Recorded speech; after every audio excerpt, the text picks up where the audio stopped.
The bar was dark, filled with nothing but smoke and the haze of lost dreams. Consumers of the establishment drank their weight in drink, forgetting the hopeless causes they would usually rally against. In the corner sat a man, a smallish man. If you saw him at a local golf club or a gentleman's gathering, he wouldn't be out of place. But here, in the dusty, dank refines of a local pub, he stood out like a sore thumb. His attire wasn't the same as the other customers around him. They all wore thick mining gear, heavily layered materials to prevent the cold seeping in. But the man in the corner didn't hold such worries. His attire was fancy, posh, bordering on royalty in these parts. He wore a thickly woven tweed jacket, a silky red waistcoat, a black tie, and a white shirt that was crisp and neat. His trousers were a checked blue and beige colour with an underlay of brown. On top of his head sat a very battered straw hat, the sides falling down with age. As the man sat there, thinking, a cup of some sort of brown liquid stood, getting warm. The man's face was down, so his features were covered in shadow, but the miners around him could see that they should steer clear. His attitude was one of wariness, a heavy hatred for something that would come, the next job, the next wife, something along the lines of a busy day with no real reward. Finally, leaning back, the man's aged face came into view. His mouth was lined, wrinkled, but not heavily. While his features looked old, his eyes looked even older, holding many secrets. His hair was greyed, but he definitely didn't look over the age of 50. Now that his face was no longer covered, the man began looking around for someone. But they hadn't arrived just yet. Clasping his hands together, the man looked into the crowd, filling out the pub.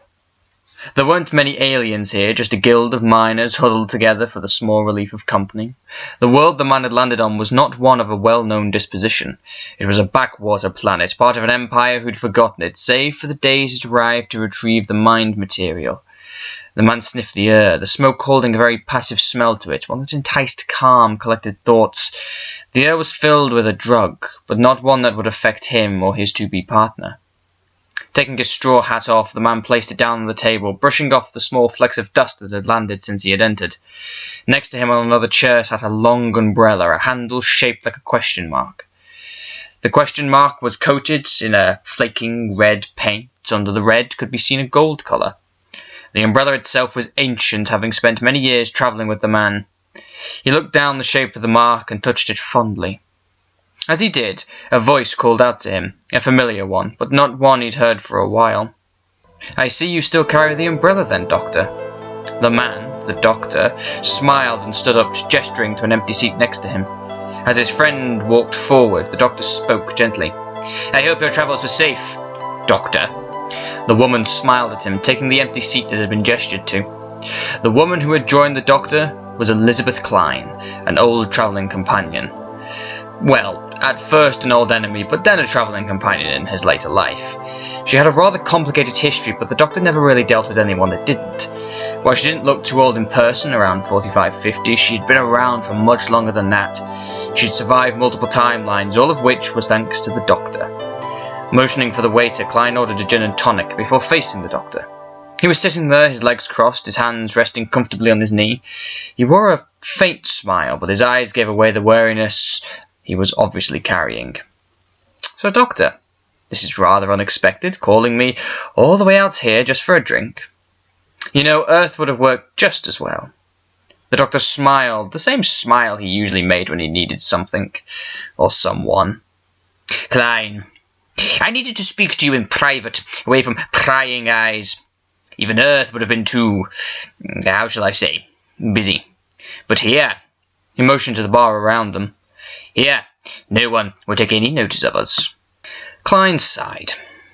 There was never a straight answer with the doctor. Always a puzzle, a game, a code that needed to be worked out.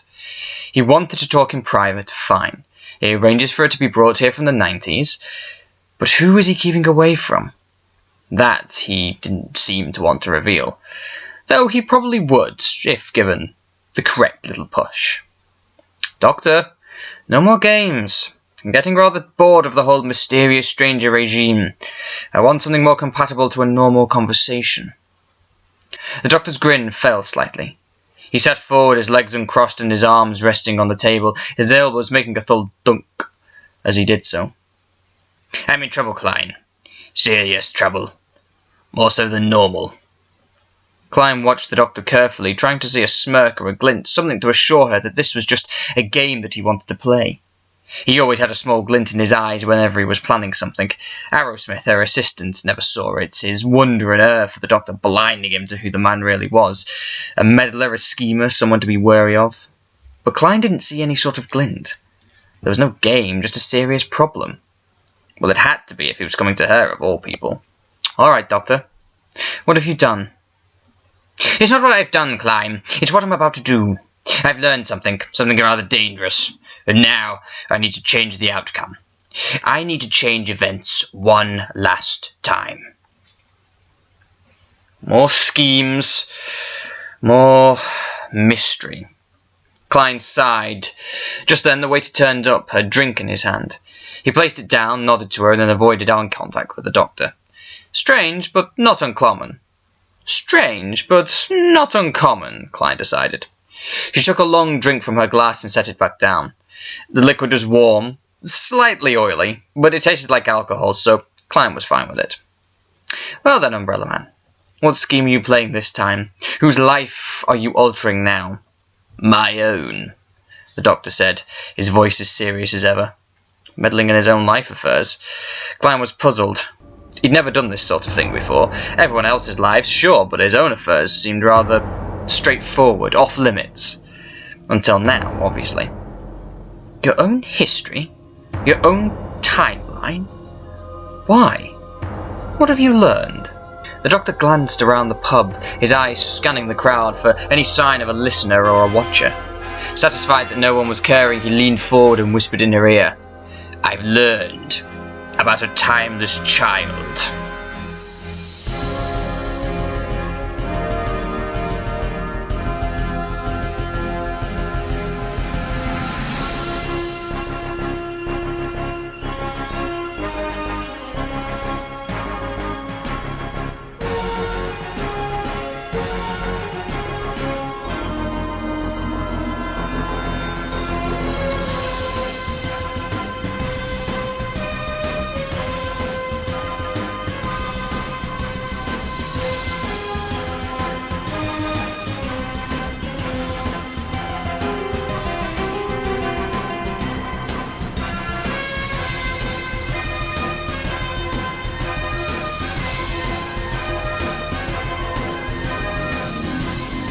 Straxus hated the Doctor.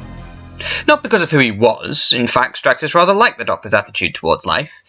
It was his constant blundering that caused Straxus pain. Or rather, caused the Celestial Intervention Agency pain, which then, in turn, caused him pain. Standing in the Panopticon, Straxus was listening in to Versus's report to the President of Gallifrey. Temporary president, that was. The current president was away, so someone else had to fill in the role.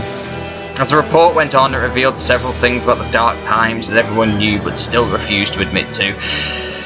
As with most ancient races, a few black patches had to be made to create a better future. The CIA had uncovered a rather shocking secret, one that could potentially destroy all of Gallifrey.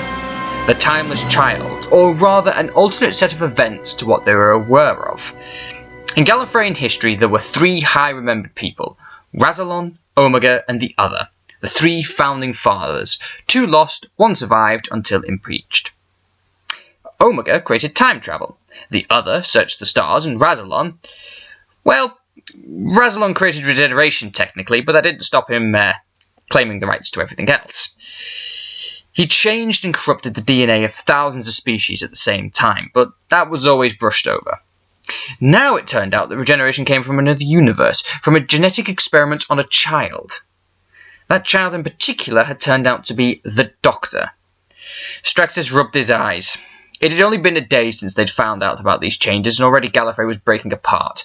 Cardinals in uproar, the savages calling for the High Council's heads. At this moment, Romana and Leela were busy trying to calm down Gallifrey's allies, while the CIA were trying to find out how this had all come about. And now, on top of everything else, the Doctor was running off, threatening to reverse the damage, without even considering the impact. The timelines had been breached once before. Again would be disastrous without proper care. However, it involved the Doctor, so instead of trying to resolve history, Straxus now had to clean up the Doctor's mess, which could have caused the whole history to change in the first place. Straxus hated temporal mechanics. As the conversation drew to a close, Straxus excused himself and headed down the gleaming emerald corridors to the CIA headquarters. The Time Scoop was searching for the Doctor, his 7th incarnation to be exact. The one who had caused the most trouble. Fenric, Klein, Hex, Ace, everything he touched, everything he got involved in, always seemed to fall apart. Straxus entered the main chamber of the CIA and moved towards the central control unit. He waved the operator out and manipulated the viewer. It came up with an image of the timeless child. Splitting the screen, Straxus opened a file on the 7th Doctor and watched as a small tracker span away, trying to load a location. You won't find him. Straxus turned to see Marcel, the leader of the CIA time movements. He sighed. She wasn't his favourite person. Tall, slightly big in build, but an air of confidence that shone through. She had a charm like no other, and she always wore those ridiculously stupid glasses. Never mind, he thought. Won't I, Marcel? Well, I'd rather like to disagree to that. We found him before, and we shall do so again. Marcel chuckled, leaning against the back wall. Straxus rolled his eyes and turned to face her. He looked her up and down, her blue robe slightly too short for her, with an orange headdress covering her shoulders and curled locks. Rather formally dressed, aren't we? I have a meeting. About important things like the timeless child, the reinvention of our history, that sort of thing. Marcel was not a fan of Rassilon, or much of Gallifrey's history. To her, it was an example of poor taste. The Time Lords had to be the absolute best, and their past was as dark as it would come. She was part of a reform group who believed that maybe the timeless child was the true way of history, though she denies the idea of torture, putting it more to a nurturing state. Rather hypocritical, Straxus thought. We were not born from some sort of god, Marcel, most definitely not if that were the Doctor. That would be just enough to blow his ego overboard. Marcel grinned. Perhaps you should have asked the Master when he came back. Straxus grimaced. The Master had returned, that was certain. He'd been the one to bring forward the information, and he'd gone mad, nearly killing everyone. Luckily, the capital was more heavily defended than before, and his attempts were stopped. As Marcel exited the room, Straxus began to think. Well, he may not be able to find the 7th incarnation. Maybe he could use another one of the Doctors to do his dirty work. Accessing the computers, he read the file of each incarnation, just to determine the right one he wanted. If the Doctor was messing up the timelines, he could bloody well fix it himself, even if it was a different incarnation to the one that was messing up the timelines. But he needed a Doctor that could hold his own against the 7th incarnation. And suddenly, a flash of grey hair appeared on the screen. Perfect. Klein couldn't help it. It was too funny. As she laughed, the Doctor's face had a bemused look about it. Trying to stifle down another giggle, she motioned to him to continue. I do understand the rather silly nature of my request, Klein, but I'm serious. I need your word. That's all. Just your word. The Doctor's face was a serious one. There was a hint of laughter behind it, but it wasn't breaking through. He knew the silliness of the question he'd asked, but Klein knew deep down that he would never have asked it unless it was important. He wasn't the sort of person who asked for help, or asked for what he'd just asked for. He was the kind of person that just went with the flow, having created a plan and then adapting that plan if the outcome needed it. And now he needed help with said plan. Alright, Doctor, but answer me this. Why now? Why not leave it to your next life, or the one that actually found out? The Doctor sighed, looking warily into the bar behind them. Suddenly his eyes aged in a matter of seconds, his body slumped, his face grew with wrinkles and wisdom. Klein gasped as she saw the Doctor morph from a young, normal version of himself to an older, much more wise and broken version. Less agile, but still definitely skilled. Because, Klein, I am coming to the end of this life. I have done many things I am not proud of, and will most likely bury half of them in my next incarnation. But for now, I must do what I am best at, and that is to meddle. Someone has messed up my personal history, rewritten Gallifrey, corrupted time. I see a future that will destroy us all due to these outcomes. And I honestly believe that if I don't do this now, a weary, tired old man who just wants to let go, then I never will. No incarnation will have the power to do what I do. They never have, and they never will. I have a special connection to my past, to the past of Gallifrey, and without it, I am not me. So it is only me, Klein, my life, my goal. Then I can rest, and who knows where I may end up next. Klein looked at the doctor, the sincerity in his eyes, the hope for a better future. She smiled at him, a tear in her eye. But it wasn't sadness nor happiness. She didn't know why it was there, but it was. Finally she spoke. Okay, Doctor. The word is giving. I give you my blessing. Change history. Rewrite Timeless Child. But Doctor, you don't need my permission. You need something else. Want something else. And I give that too. The Doctor stood up, smiling at her. He picked up his battered hat, flipped it onto his head. Picking up the umbrella, he clasped a hand on Klein's shoulder. She gripped it before he wandered out of the pub into the dark night raging around him. A few moments later, Klein heard the familiar whirl of the TARDIS as it bounced off into time and space. And sighing, Klein turned back to her drink. I forgive you, Umbrella Man. I will always forgive you.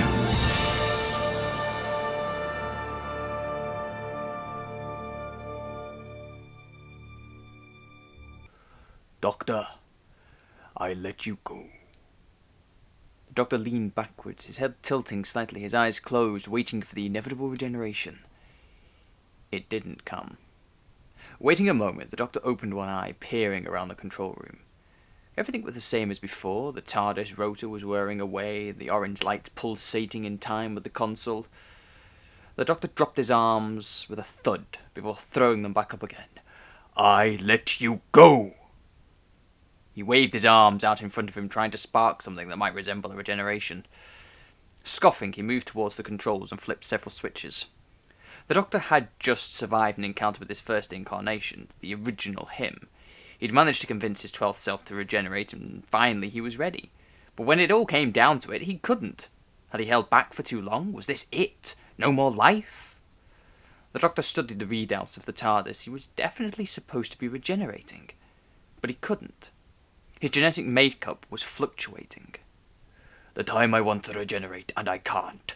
What is happening to me? I can answer that. A voice from the corner of the control room startled him. Standing on the higher section of his TARDIS was a woman dressed in a dark blue robe. A Time Lord. The Doctor squinted his face to try and figure out which one. With no luck, he moved cautiously around to the front of the central console. He kept his hand up in front of him in a sort of defensive position while his other hand fiddled with the controls. Time Lord. A Cardinal? CIA. The woman laughed. She removed her glasses and tucked them away under her robes. She began to walk down the stairs that connected the upper level to the central one. The Doctor moved back away from her. Noticing this, she stopped halfway down the stairs. She looked around the control room, glancing at the bookshelves, everything strewn all over the floor, the random bits of paper left hanging on the rails and walls. How lovely, she said, a clear note of sarcasm in her voice. The Doctor frowned at her. Who are you? And why are you here? My name is Marcel. As she spoke, she stood high, straightening out her figure to seem more impressive. The Doctor merely glanced at her before rolling his eyes. I'm part of the CIA time movements. I'm here. Before she could continue, the Doctor burst out laughing. He dropped his defensive hand and bent over, his laugh echoing through the old machine. Marcel stared at him, her face filled with annoyance and anger. The Doctor noticed and began to pull himself together, spluttering a few times. I'm sorry, but the CIA time movements. When I was still bothering with Time Lord affairs, you lot were nothing. You didn't do anything but talk a big talk. You were there to prevent the already prevented. Useless. The time movement is far more than just talk. We watch the timeline, see how they react, how they change to certain events and missions performed by the CIA. The Doctor looked at her, his face going from laughter to boredom. Don't take this personally, he said in a flat tone, but I'd rather like to get going now. So why are you here? Marcel stared at the Doctor. She looked at his battered form, the torn jacket, the dirty face, the silly mop of grey hair hanging off his head. The man had been through something, but even looking like a dragged remain of a cat, he still held an air of danger to him. She proceeded cautiously, knowing that what she would say next might hurt him, even anger him. What do you know of Time Lord history? Before the Doctor could respond, an alarm began blaring throughout the ship, not the normal cloister bell, but a more rapid battle alarm. The Doctor ran around the console, grabbing one of the computer screens wrapped around the central column. Time Lord battle TARDISes. Your destruction. Hardly, Doctor, I'm here to... But Marcel didn't get to finish. Her shape began to dissolve, her body melting away like a hologram. Grimacing, the Doctor moved quickly. He had to get his TARDIS away before he was captured. The Doctor had fought battle TARDISes before, but not recently. He was rusty. But that wouldn't stop him getting away. The Doctor flung the TARDIS backwards in time, shifting away from the CIA TARDIS. Rotating the vessel in the vortex, he threw himself sideways, spiralling into the Middle Ages. The battle TARDISes stayed with him, following his every move. Jumping around the console, the Doctor began to activating pre-programmed sequences in the TARDIS, the 21st century, the 11th, the 800th. He threw his old box into hundreds of different maneuvers all at once, while simultaneously not moving an inch. Time travel was tricky. To get from A to B, you had to be smart, calculated. To escape an enemy, all you had to do was pull a lever and change a few dials. If you didn't care about the location, you could travel as easy as a bird. But the vessel continued to match him. Frowning, the Doctor couldn't understand how they were still staying with him until... Hello, Doctor. The Doctor swung round and came face to face with Straxus. In the flesh. No hologram, no protection, the real deal. How did you... Straxus held up a hand before placing a device on the Doctor's TARDIS. The ship began to shut down, the power draining from each system. The Doctor glared at Straxus, who leaned on the console and slowly looked at him. I need your help. For the way of asking, taking away my ship's power source. Straxus smiled, moving towards one of the seats the Doctor had around the edge of the central unit. Believe me, Doctor, going to you is the last thing I want. As you already know, we don't exactly see eye to eye, but you have friends in the CIA. High friends, so my hands are tied. Romana. Narvin, exactly. The Doctor moved towards Straxus, trying to get a reading on him. Straxus allowed him to stir for a moment before questioning him. Satisfied? The Doctor nodded slowly, opening his mouth to ask a few questions. Straxus raised a hand. I was resurrected by the Time Lords, much as the same that the Master once was. I fought in the war, was saved by you in your past incarnations. Then, well, I rejoined the CIA. And today, on my desk, I get a rather important memo saying time has been altered. I didn't do it, the Doctor spluttered out before Straxus could continue. Obviously you didn't, but you did. I did? Indeed, he did. Ah, I see. Really? No. The Doctor shook his head, motioning for Straxus to explain. I guess, Straxus sighed, I guess I start from the beginning. Gallifrey's history is being changed, rewritten, and we don't know why. Our oldest heroes, Razalon, Omega, the Other, all have been removed from history, or at least are in the process of being removed, replaced with a Tecteum, Tech something or another. This leads into something rather horrific, shall we say. What would be that horrific thing? Straxus stood up, motioning to the controls around the TARDIS. He removed the device he had planted on it, deactivating it. The controls began to reboot, the slow hum of the TARDIS returning to normal. It'd be better if I showed you. The Doctor stood, an air of hesitation on his face. He looked Straxus up and down. I'd rather we didn't go to Gallifrey. We don't have a choice. We shall use your TARDIS. Once you've seen the footage, you can go free, either helping us or back to your normal life. I'll return your regenerations and send a CIA team after the 7th incarnation. The choice is yours. The Doctor pondered for a second, contemplating the choices. He knew a CIA team would never be able to find his 7th self, and he also knew that Straxus wouldn't have given him the choice if he wasn't even a little bit sure that he'd do the job. Sighing, the Doctor set the coordinates for Gallifrey and prayed that this time, when he left, he'd be leaving for good.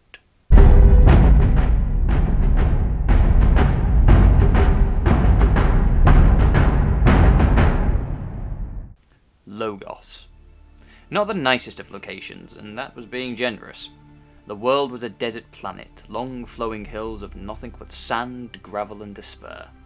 Some would argue it had its charm, but the only charm it had was the luxury level heat the sun gave off. A tourist maker could get one hell of a tan. But that wasn't the aim of this visit. The 7th Doctor stood in an old, battered cream linen suit, his hat pulled down over his eyes, his umbrella open behind him to give him some relief from the heat. The battered machine he called home sat a few hundred meters away, still on the horizon of what seemed to be a massive stretch of land. The Doctor had left the TARDIS behind, fearing the sight of it would scare away his latest endeavour, a new traveller to help on his mission. Staring into the distance, he spotted a tall mountain range made up of unique rock formations.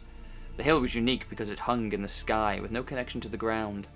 Under it was a large, winding cave system full of God knows what and the Doctor's secret hideout. Well, safe house. Baker Street was his home away from home, but this was his hideaway for when things got too heated. A bit ironic considering this was a planet of heat. But it wasn't just his hideaway, it was others too. And he was here for them now. Taking a few steps in the heat, the Doctor sighed, closing his umbrella and firmly planting it into the ground. Removing his jacket, he flung it over his back and gazed at the mountain range, still an hour's walk away. Next time I park close, damn the consequences. Picking up his umbrella, the Doctor strolled onwards towards the cool shade of the underground caves. After about an hour's walk, he finally came to the base of the mountain and looked up. He removed his hat and watched the skies beginning to dim. Sundown. He'd made it just in time. If the weather hadn't driven away travellers, the carnivorous worms that lived under the sand certainly would. Another tick on the recommended planet of evil. Wandering around the mountainside, he came to a halt just before what looked like an old entrance to the caves. The entrance was no longer there, though. It had been blown up, crumpled into dust. Frowning, the Doctor moved around the mountain again, taking about 10 minutes to get to another wall. It sloped up and away from the mountain at a 30-degree angle. Under it was a small patch of grass, ever so slight. It had a dusty tinge to it, so if you didn't know what you were looking for, you could quite easily miss it. Touching the grass, the slope began to shimmer and fade away to reveal a small study. The Doctor grinned and entered, placing the umbrella and hat down on the table. Touching the grass again, the wall shimmered back into place. Home, sweet home, as they would say. He waited for a second, allowing his eyes to adjust, and then looked around, spying an old light which he switched on. The room lit up and a door in the far corner opened slowly. Walking through it, the Doctor entered into a massive underground hideaway, a large open space filled with tables, science equipment, TVs, chairs, all manner of things. His old car, Bessie, sat at one end, while the Hoomobile, as Joe would like to call it, sat in another. Moving further into the structure, the Doctor cleared his throat. Someone's been awfully clumsy with the entrance. Rather like they'd hoped to keep me out, which I'm afraid can't happen. It is, after all, my home. A laugh echoed across the room. The Doctor crossed his arms and squinted to see a shape in the corner of the room. Raising his hat, the Doctor spoke softly. Though, that being said, my home is your home. Ace. The shadow moved forward to reveal the Doctor's old companion, Dorothy McShane. She'd led many lives, had many adventures, and most of them she blamed him for. Currently, she wasn't doing too badly, until he'd called her. Logos, Doctor? I thought you only came here when things got desperate, and considering some of the adventures we've had, this one must be universe-ending. You have no idea. The Doctor stood, quietly staring at his tea. Ace sat on the edge of the couch, staring at him. Her face held no real feeling towards him, and rightly so. He'd messed with her life so many times, taken people away from her, changed her life, that he felt bad coming back. But he needed to. So, Doctor, why did you call me back? Call the ass-kicking Dalek assassin back to an outer world planet that even the local historians believe is a myth. Because I need help. No. Ace stood up and began to walk away. But you haven't heard me out. Ace, please. The Doctor moved towards her, but Ace raised a finger towards him. Don't. Every mission, every time we undertake something like this, someone gets hurt. Usually me, or my friends, but never you. Ace, do you really believe I don't care for you, for any of you? Sure looks that way, Doctor. Now, if there's nothing else. As Ace began to leave, the Doctor sighed and shouted after her. I'm at the end of my life, Ace. This life, anyway. I'm dying, and I need to fix one last problem, one that rewrites who I am, who the Time Lords are. Everything I am is about to change. Ace stopped for a second, lingering on the edge of do I stay or do I go? She rocked backwards and forwards on her heel before pivoting and looking at the Doctor. She noticed his face, the age lines etched like carvings on a wall. His hair had greyed, his outfit was beaten beyond its years, even the question mark umbrella was showing signs of age. Ace never liked the Doctor's manipulative nature. She'd watched him use her, her friends, other companions just to save the day. The bigger picture had always mattered more, or so she believed. That's why she'd stopped travelling with him, one death too many. But she knew deep down that the ends were worth it. But she never justified the means.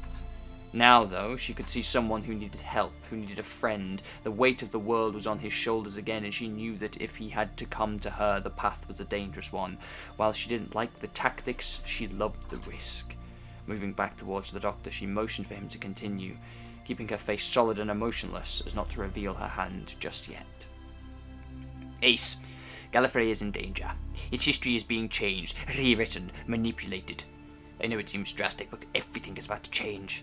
How the Time Lords found time travel, the discovery of regeneration, even our heroes of our world are being written out. The timelines are in flux, waiting for the event to occur. I know when it happens, and how to stop it, but I need help.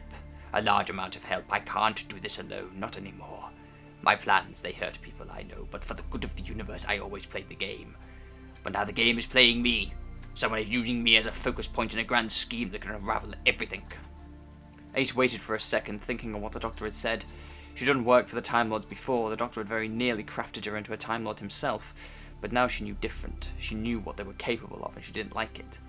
But if the Doctor was right, and he was being rewritten, if Gallifrey was changing, that could mean catastrophic changes. Alright, Doctor, so Gallifrey is ending. What's your plan? You're not going to like it. I'll tell you, then I'll leave. You know where the TARDIS is. If you want to help, I shall be waiting. If not, I'll get the message. Ace nodded, and as the Doctor spoke, revealing his idea, his large-scale plan, Ace remembered why she had walked away. Once again, he was playing with fire. But after he revealed what the time-altering plan would ultimately do, she needed time to think, to see if it was really worth it. As the Doctor left, Ace sat down on the couch, breathed out slowly. She closed her eyes and thought back to all the good times she'd had. When he was the professor, the teacher who helped her see good, before he became the Doctor who did everything he could to heal his patients, even if it meant breaking the rules. Sitting inside the dark TARDIS control room, the Doctor stood, waiting at the big brass doors that led outside. The console was set, ready for the next destination. He knew that asking her to go with him was risky. He knew how she felt. But for the next phase of his plan, he needed his Ace. He needed her more than she knew. She didn't like his plan. She didn't like what he was attempting to do, but he had no choice. Looking up into the overhead display, he watched as the sun sank low on the desert plain. Time was up, and Ace wasn't here. Moving towards the console, it whirred at him, groaning in such a way that it displayed a lack of comfort. I know, but we haven't time to wait any longer. But maybe just a minute more. The Doctor stepped around the console, stroking the lower band softly. He stopped at the dematerialization lever. He slowly wrapped his hand around it, closing his eyes. Alright then. Here we go. About to leave without me? The Doctor opened his eyes and saw Ace standing in front of the brass doors, a rucksack hanging off of her right shoulder, her old bomber jacket slung over her left, and a small pistol attached to her leg. She gave him a small smile and dropped her bag down. Don't even say it. Yes, I came. Obviously I did. Now come on, let's get it over with. We're first. The Doctor beamed at her, pulling down hard on the lever. The large brass doors closed, the overhead view faded out, and the TARDIS began to tear itself into the vortex, the large engines groaning and whirring as the ancient vessel span into the space-time vortex. We're going to see an old friend, Ace. A very old friend. Sabalom Gleets. Ace's mouth dropped open. Why are we going to see him? Because he knows the location of my next acquisition. And he also knows where I can find the final piece to this already very large puzzle. What's the final piece then, Doctor? The Doctor looked at Ace, his face clouded with mystery. She knew he wanted to hide from her this final piece. She knew that if he did, she'd clock him. And he knew that too. After a moment, the Doctor sighed. The final piece is a rather old enemy, an older enemy than most. Ace, we need to find the one creature that can defeat anything. We need an ancient one. We need Fenric, Ace.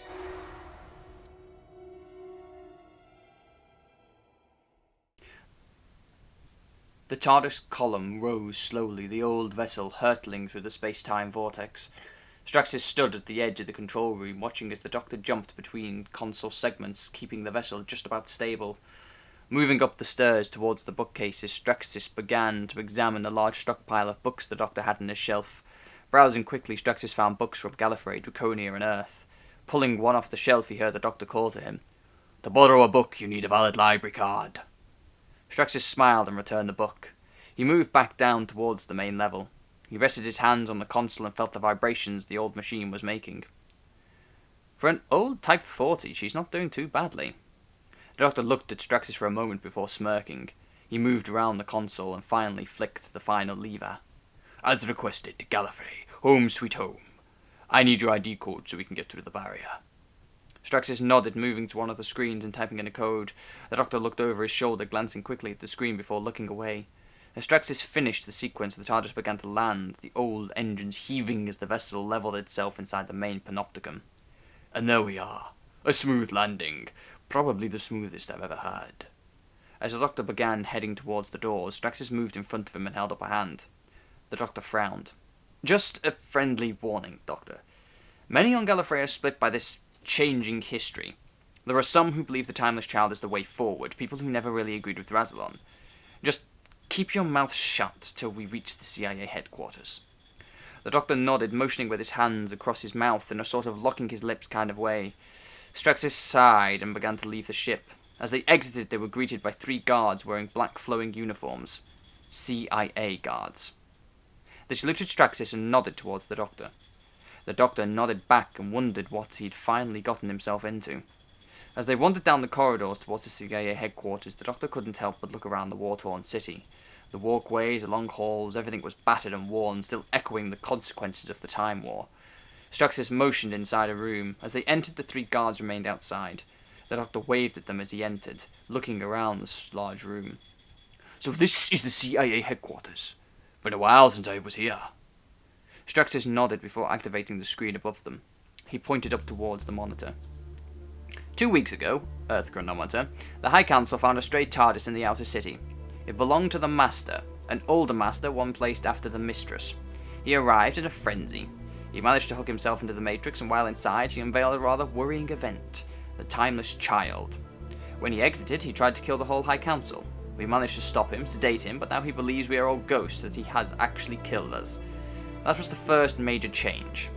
This Master is running in a different universe than we are. We don't even think he originates from this one. The Doctor looked at Straxus before looking at the screen again. The Master was there, Stasia in hand, firing away at the guards who were trying to subdue him. The Doctor nodded for Straxus to continue. 1 week after he returned, or arrived, we began to research the event that caused the Master's breakdown and crossover. Apparently, the catalyst was, can you guess? My encounter with my first incarnation. Straxus nodded and pointed to the screen again.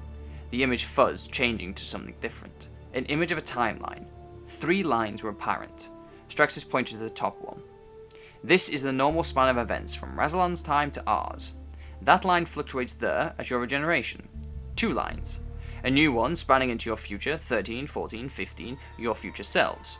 The old line has stopped because it's happening now, it's still yet to happen. The 3rd line, however, is the Master's. It fluctuates, flows, bends around your original.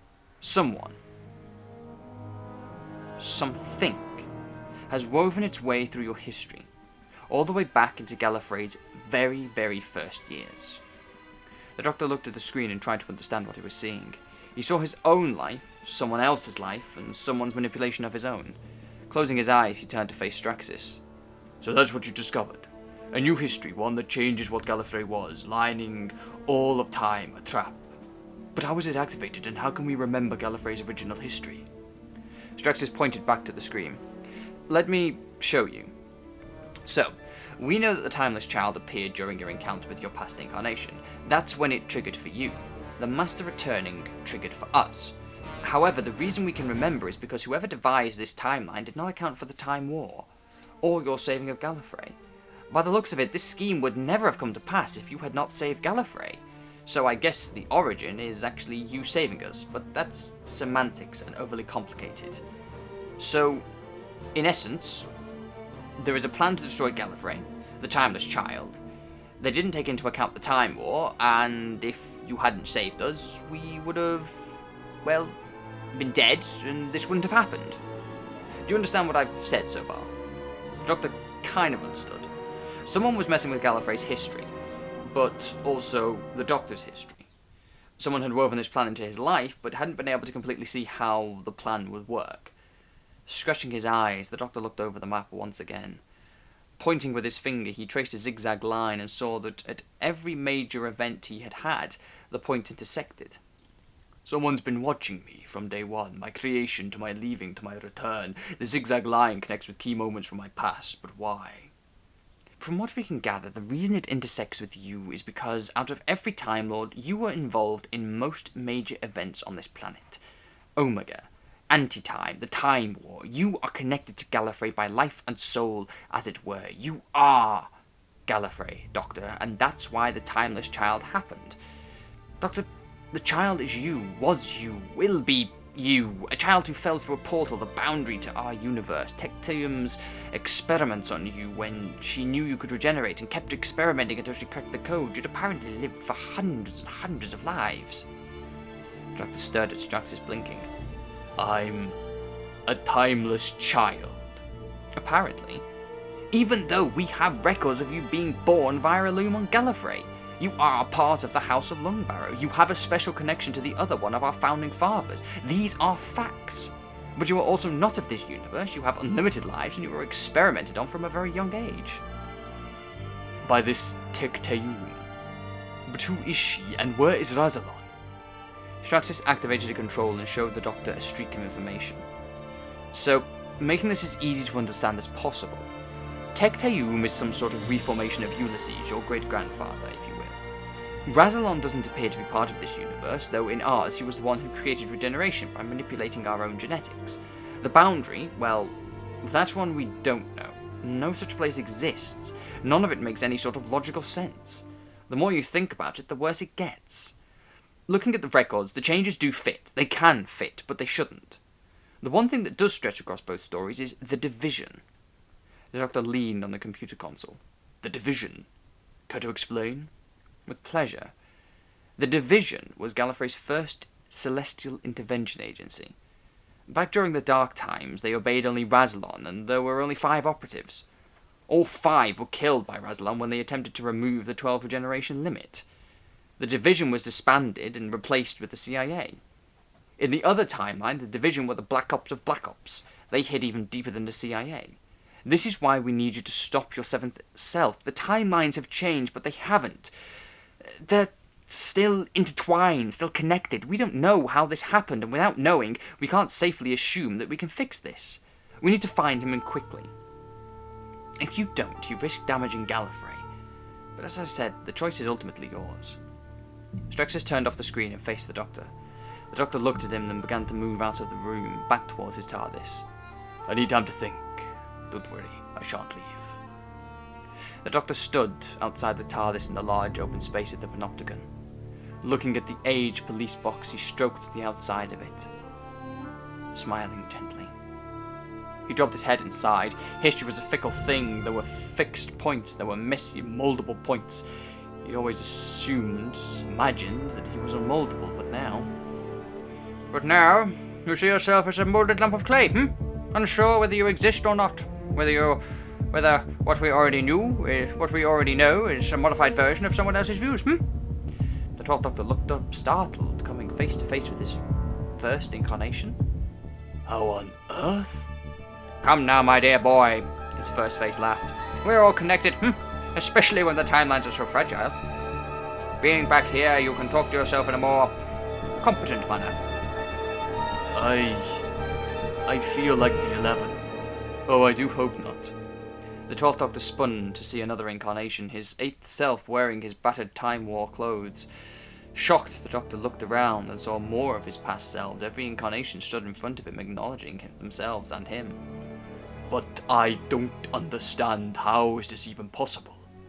His 4th incarnation moved forward, smiling at him, a bag of jelly baby in his hands. Oh, well, I wouldn't worry about it. As our first incarnation said, fragile timelines, but we don't have long. His 5th self piped up. Yes, we're limited in our time, so our message must come across quickly and smoothly, if that is even possible. The 12th Doctor frowned, knowing that they were all up to something. Alright, what do you need to tell me? Find our 7th self. See if you can stop him, but if you can't, the ninth incarnation jumped in. If you can't, then join him. He knows what he's doing, but the option of more time doesn't hurt. Do you all know what's going on? I wish you did, the third Doctor said. But it's a mystery to all of us. All we know is that our history is being weakened, hurt, damaged, changed. And that just won't do. No more bullies ruining nice things, the second Doctor interjected. The 12th Doctor smiled. He was still torn, though. While on the one hand, his past selves were indeed correct, his past was his past and only he should have control of it, he also knew the laws of time. The damage these actions could spell, even if it is to fix someone else's mess. But why? Why do I help our seventh self? Surely he has this under control. We all have our roles to play, 12. You have yours, we have ours. Ours just don't have as much importance as yours, the 10th Doctor said. The 11th Doctor nodded. We each have a specific set of things to do. Your job is to find our seventh incarnation, watch his plans and make sure nothing goes awry. Keeping appearances for Straxus, but most importantly, do not stop him. If you do, you risk the timeless child becoming an actual event, the War Doctor finished. The 12th Doctor looked around at his other incarnations. Suddenly, number 6 moved towards him, his hands raised. Hold still, 12. We're about to show you why you can trust us. Without warning, the 6th Doctor grabbed his head and shoved his mind backwards into the past, into a meeting between 6th and 7th incarnations. War never changes. And neither do we. Not really. The 6th Doctor sat on the largest rock, his fishing cap sitting over his bundle of curls, his coat thrown to the side. Next to him sat a rather handy rack that held his fishing rod, allowing him to close his eyes for a while without losing his catch. Next to him sat another man, a shortish man in a question mark umbrella. The man was leaning his head on his umbrella, staring out into the long, glistening river. So, I'm guessing you're here because you need my help. Again. The man in the question mark jumper looked at the first man before smiling. Yes, I'm quite afraid I do. The 6th Doctor frowned, looking into the river to see any sign of movement of fish. You do know this is the last time. First the sofa, then my brooch, now this. You're asking a lot, Doctor. The 7th Doctor stood, placing his umbrella inside his coat pocket. He stepped down onto the lower rock before turning to face his 6th incarnation. You and I have an understanding. You don't quite have the nerve to do what I need to do, but sometimes I need a little assistance for certain things. You get things ready and I play the actual events. This works for both of us. No guilt on your part, and I know I'm not alone. 6 stared at his 7th self before smiling. An understanding that must come to an end. You're nearing the end, I can sense it, and see it. The odd grey hair. 7 subconsciously stroked his hair backwards, staring at his past self. I need everyone else on board too. I have a few more things I need to set in motion. I need to find some allies. Prepare for the future. You remember what you have to do? Of course. The 7th Doctor nodded towards him. Fantastic. Now, are we off? I don't want to hold you up. You have a lot to do. As the Doctor moved away, his 6th self called after him. I may have a lot to do, but by the sounds of it, you have a much harder job. I do, I'm afraid. Now I need to meet another of our incarnations. Then I have to find Ace. Good luck, my friend. After this, we hopefully won't be seeing each other again. As 7 walked off into the distance, the 6th Doctor frowned, wondering what he had actually agreed to. He didn't have all the information, but he never usually did. And he had to be honest. He preferred it that way. Scorex Mining Facility Omega. Not the nicest of establishments, but it was home. And that's all that mattered. Sabalom Glitz sat in his rather oversized puffy red chair, counting the money he had strewn all over his desk. He smiled to himself, his modest facility a front for a much larger operation, one that drew in a fair amount of customers and Grotzits. Leaning backwards, he closed his eyes and thought of the good times he had had, the best deals he'd ever made. Now he was basically earning with no real work needing to be done. He was the middleman, and a very rich middleman he was too. The wealth you've accumulated. One would assume it was illegally done. Glitz froze. He heard the words and panicked. Could an inspector have wandered in by mistake? But then he clocked onto who spoke the words. Opening his eyes quickly, Glitz stood sharply, pushing his chair back when in front of him sat... Doctor? The Doctor smiled. He sat, legs crossed, just behind his desk, in a chair Glitz knew had never been in the room before. Frowning, he looked just behind him and saw Ace, the Doctor's companion. Well, this is rather unexpected. How can I help such an esteemed colleague of mine? The Doctor's smile didn't leave his face as he spoke, which troubled Glitz. A man who managed to smile when making a difficult deal was always pulling a larger con. Glitz knew that because he'd used the technique many times over the years. I've come to collect my owed debt, Glitz. The words Glitz hated more than anything. Debt was not something Glitz liked to owe. Money debts he could just about deal with. Grotzits were not hard to come by. But real debts, life debts, job debts, those are what Glitz despised. He couldn't fake them, fork them out, find another way to pay. He had to be straight, which Glitz hated too. Come to think of it, Glitz hated quite a few things. Your debt? Well, Doc, I've a fair amount of grotzits that could buy any debt you need. Just say, I need information, Glitz. Fear not. Glitz smiled. That he could fork out with no problems. All right, Doctor. What kind of information do you need? I need to know the location of Fenric. Glitz lost his smile again. Information was one thing if someone needed the location of a star or a planet, or even a mercenary. But information on a warlord, a god at that. Glitz would be in serious trouble if Fenric found out. Now, Doc, I can't be shoveling that kind of information your way. I need assurances, funds, that kind of thing. Ratting out one's own partner, well, it's just not in my best interests. Ace tapped the Doctor on the shoulder. I thought Fenric was in the land of the gods, trapped forever with Hex. The Doctor shook his head. I'm afraid not. He's managed to escape. His powers are halved, though. Now he's a crime lord, the first man Glitz goes to for work. No one knows who Fenric is bar Glitz. So I'm assuming he knows where Fenric is. Glitz frowned. You're making some pretty big assumptions there, my dear Doctor. Might I say this is the honest truth, I've no idea where Fenric is. And even if I did, as you said, I'd be the only one. So I'd be done for. I'd have it. The Doctor paused for a moment. This was a counter-offer, Glitz thought. The Doctor would try to convince him it was worth his while, offer some sort of compensation, and then allow Glitz to professionally reveal the location. Risky, but potentially worth it. I can't offer much, Glitz. I have a bundle of gold, that's about it. But what I can promise is that I need Fenric's help. Without him, the universe will die. A force will be unleashed that even he can't stop. Nor can I. And then business would be, shall we say, out forever? Damn. Played. No more universe meant no more business, and no more business meant that Glitz was a very unhappy man. All right, universal death, etc. But that doesn't save me. Well, maybe I can help with that. Everyone turned to see, standing in the doorway, CIA coordinator Narvin, old friend of the Doctor, and trusted ally of Romana.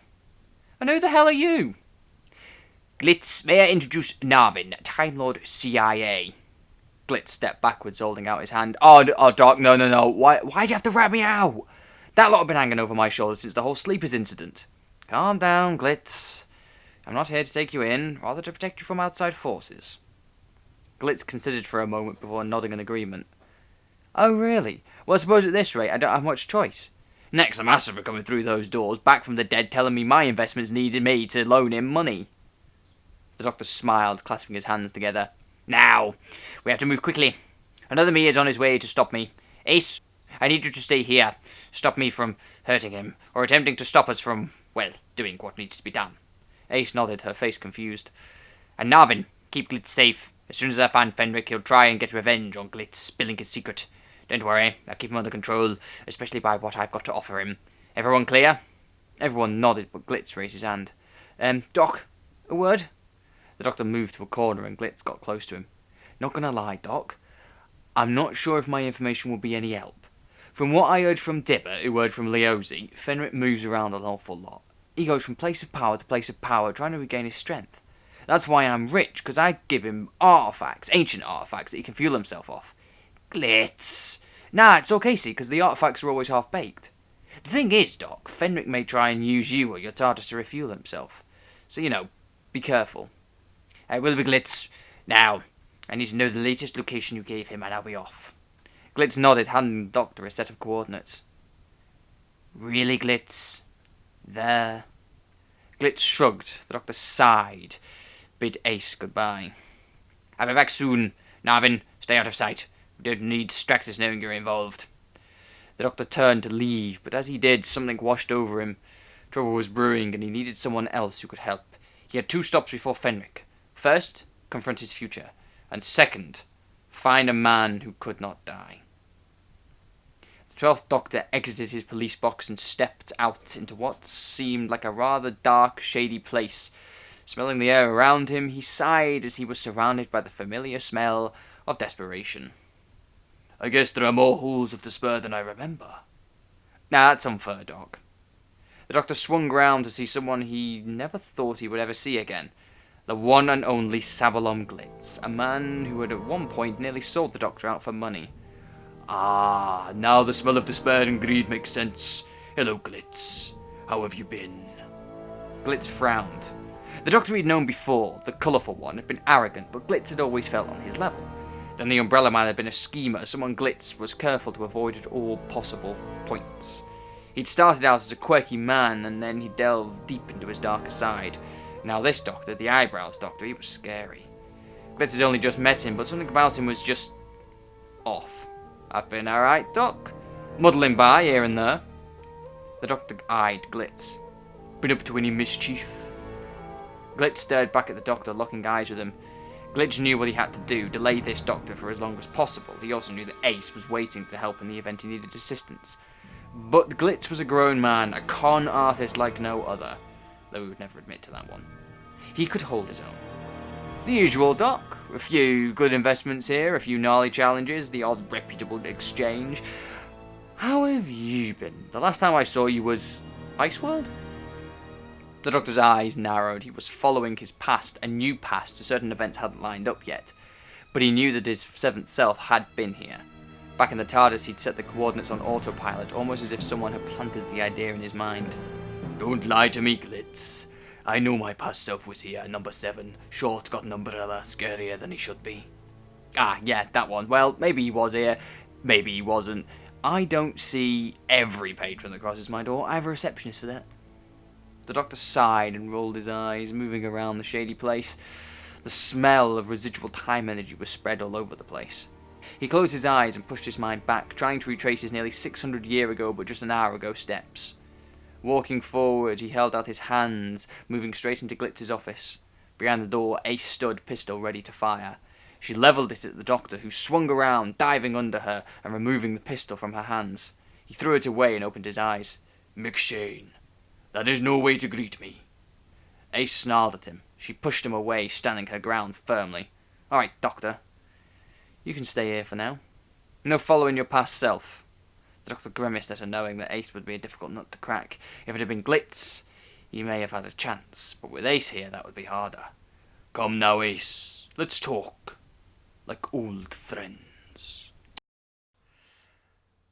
1 million bottles of milk on the wall, 1 million bottles of milk. Take one down, open the spout, drinkety drink till the milk runs out.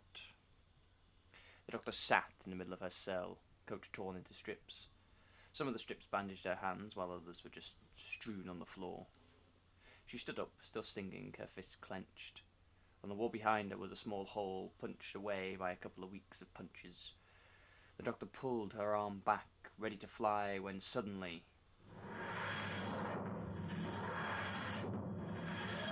Oh, brilliant! 13 swung round to see a battered old box fade into view. She stood, wondering who would come to rescue her, when suddenly the doors opened and out stepped... Hello, future. Her 7th self. 13 frowned.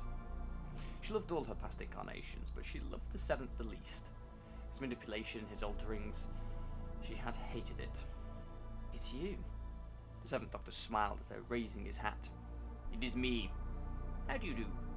How is life in prison? 13 looked him over, her face unsure how to react. Obviously this was her, the Doctor, ready to help. But he never appeared without needing something in return. I don't mean to be rude, but how are you here? Why are you here? 7 frowned. He hadn't expected her to be so questioning, but she also knew he didn't know what she'd just found out, so she was very skeptical of everything at this moment in time. I'm here to make sure my future is clean, safe, and ready for action. What does that even mean? Seven walked around the cell, looking out the window. He then noticed his future self looking into the TARDIS and swung around. I'm not here to rescue you. That comes later. I'm just here to see where you are in your current history. Just to make sure I get things right. What things? The Seventh Doctor smiled and tapped his nose. I'll be off. Safe journey back to Earth. As he moved to leave, 13 ran in front of him, blocking the door to the TARDIS. You're staying right here, mate. Tell me truthfully, why are you here? I know this incarnation, I know what you're about. The Seventh Doctor's smile left his face and he moved close to her. Do you indeed? You're the meddler. The one who gets up in everyone's lives. I've seen you, witness what you've done. I've gone back and changed your outcomes to fix your mistakes. Done it a few times now. I know. 13 paused, shocked that he knew. How did he know that? You think I didn't notice? You'll find everything you've undone has already been fixed, but your admittance confirms my fear. What fear? Seven sighed. He looked at his 13th self. You wanted to know why I'm here? I'm here to see you, my future. To see how much is you and how much is this timeless child. How much has been filtered and purged. 13 stared at Seven, confused and shocked, unsure what to say next. Her 7th self smiled. Yes, I know of the timeless child, but not what you know. I know the truth, the real timeless child. Are you ready to know who you are? 13 had already learned from the Master what the timeless child was. The Doctor was not of this universe. They were a child found by an ancient traveller, experimented on for their regeneration. But now, that might not be true. But I saw it. I know I'm the timeless child. No, not yet. It's all rather complicated. But let me give it a go. You, number 13, will be imbued with the powers of the timeless child in some point in your future. You will be reformatted, changed, and sent backwards in time to the past. You will become the child. 13 was shaken. No more future. This was her last life. After this, she would be someone else. But she would also be herself. Let me explain properly. I'm not sure just yet who they are. But something tragic will happen in your future. An event that will push you to seek help. You will find that help in a powerful creature called the Mother. She will imbue you with power like none before. You will use that power to explode Gallifrey. You will be returned to a child state, turned into the timeless child. You and the Mother will return to another dimension, known only as the Triad Dimension. The Father, the Mother, the Child, and the ancient hordes of slaughter. The child will be returned to the past to set these events in motion, a new world without Razalon. I'm not really explaining myself properly, but I don't have all the answers just yet. Simply, you are a weapon, designed to destroy Gallifrey and then become yourself.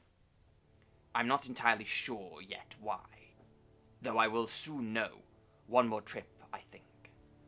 13 stood, still shocked. She couldn't believe it. She was a weapon against her own world. I won't believe it. You don't have to. I'm about to change that outcome forever. The Seventh Doctor pushed his future aside and stepped back into the TARDIS. You're about to be released temporarily. Tell Straxus exactly what I told you, and stay safe. The TARDIS whirred out of existence, leaving 13 alone to wonder what was truly real. The 12th Doctor sat, watching Ace pace up and down. Dorothy, we've been through this. I do have to leave and catch my past at some point. I need to talk to him, understand what's going on. Ace glared at the Doctor, who just shrugged. Glitch stood in the corner, watching the two go back and forth at each other. Yawning, he walked away, bored of the interaction. He needed something to drink. As Glitch left, the Doctor stood and straightened himself. I'm going. Are you going to try and stop me? Yes. But you can't leave, as you don't know where you're going. So ha! The Doctor smirked. He's my past. What he's doing is all becoming clear. It takes time, but I do remember stuff when it's important. Now, I understand you are to delay me. You have to. Now, you have to decide if you're coming with me too. Ace frowned. Her job was, after all, to delay 12 and keep him safe, so going with him would work. But had she delayed him enough? Had 7 got enough of a head start to begin the final game? 12 noticed Ace's thoughts and smiled. He knew her answer before she did. "Come on then, McShane. To the TARDIS." No more McShane knew. The two left, entering the time machine. As they did, Glitz watched them. Not so much as a goodbye. Dear me, friends are a dime a dozen now. Inside the TARDIS, the Doctor began changing the controls. Ace looked around the new console and gasped. "This is amazing, Professor. Much nicer than that dark room you had with me." The Doctor smiled at Ace, his face beaming as she realised she called him Professor. Damn. The Doctor looked down again, setting the controls, when suddenly... "Doctor? Hello? Doctor?" The Doctor looked up and Ace pointed to the screen. On the screen, Straxus was staring at him. In the background stood 13, her head hung low. "Doctor, I have your future self here.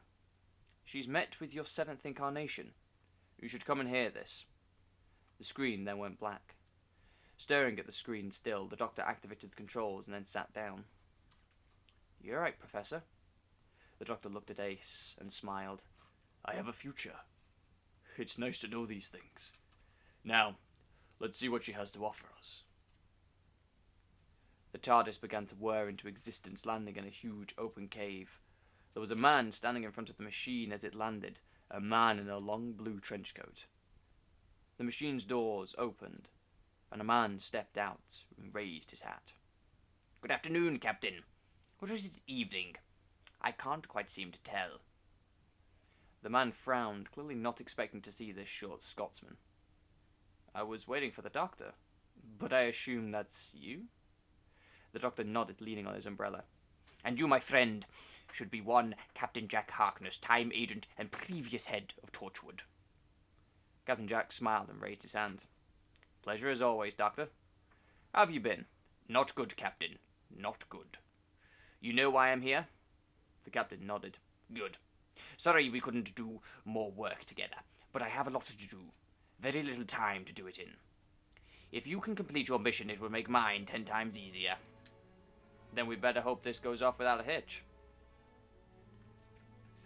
Back on Gallifrey, the Doctor's face was one of distaste. He hated coming back here after thinking he never would again. This was the last time he worked for Straxus. "From what your future incarnation has told us, your past self is attempting to stop someone creating this timeless child and causing a predestination paradox. So what seemed complicated is now even more so." The Doctor nodded. This whole thing was getting worse. His history was being rewritten to destroy Gallifrey, but also free creatures of immense evil. 7 was trying to permanently shut them away and remove the elements that held a nasty grip on his future and his past. "We need to find 7, and now. Ace, is there anything you can give me?"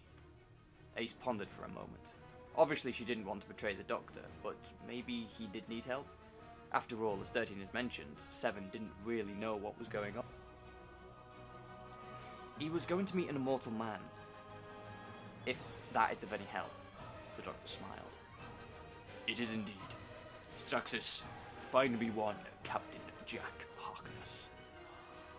As the Doctor handed over a device to the Captain, the two could hear scattering behind them. The Doctor looked around, seeing nothing out in the shadows. "Do you also feel like we're being watched, Captain?" The Captain nodded. He raised his arm and activated the device on his wrist.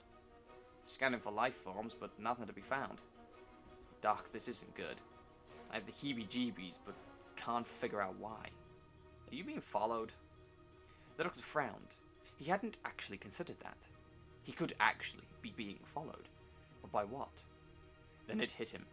He couldn't see anything in the shadows because the thing hunting them was in the shadows. "Captain, I advise standing away from the shadows." Jack looked around, a confused look on his face. The Doctor motioned for the Captain to follow him. The two retreated back towards the TARDIS, the Doctor holding his umbrella out in front of him. "We've been tracked. I assumed everyone was trapped behind the barrier. But evidently, there are final troops left behind." "Final troops? Of who?" "Captain, may I introduce you to the ancient shadow hordes of slaughter?" All around them, the shadows began to squirm and move, changing shape into massive, hulking mounds of metal. Bodies were then formed, with shadowy armour latching itself around the exposed, burned flesh. It seared itself into place, wrapping around the gasping, screaming creatures. They all drew swords or axes, holding shields close to their chests. Jack pulled out his revolver and aimed it at them, but the Doctor shook his head. That won't work. We're too late. We walked straight into a trap. I'm sorry, Captain, but I didn't foresee this, which may mean my plan is already falling apart around us. As the creatures shuffled forward, one creature pointed its sword at the Doctor's head. We are the ancient shadow hordes of slaughter.